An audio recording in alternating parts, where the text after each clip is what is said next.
his thought. Of course, a very distinguished Australian-born philosopher, and I was privileged to know him a bit in his later life. Just a wonderful man, great guy to be with.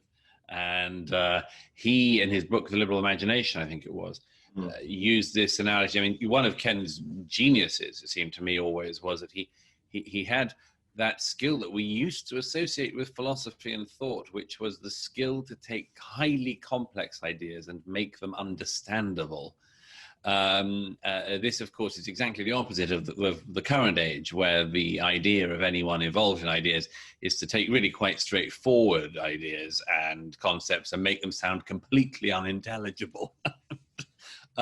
Anyhow, Ken had that first skill in abundance.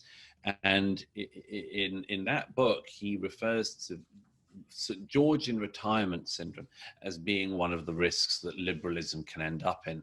And I credit this to him, and I extend the metaphor.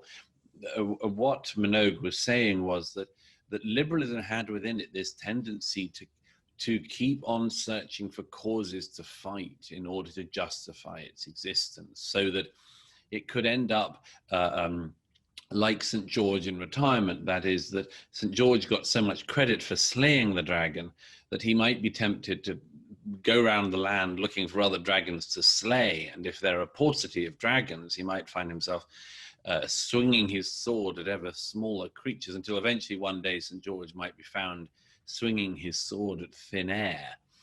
And I believe, I explained that I think that what Minogue said then, very, very prescient and accurate, is absolutely what has happened to the liberal mind in the last few decades and recent years. And the redux is something like this, and I see it very clearly in Australian society. I haven't been there for about, I think, 18 months, but I follow events fairly closely there. And I think in Australia, as in Britain and America, what you have is a type of rampaging liberal who wants desperately to be the sort of person who gets the acclaim that, say, people did who were at the Stonewall Inn in 1968, or were joining Martin Luther King in the March on Washington, or were the suffragettes. And these may all be very good things to have been. And our society says, how much we admire the people involved in these various liberal liberation causes.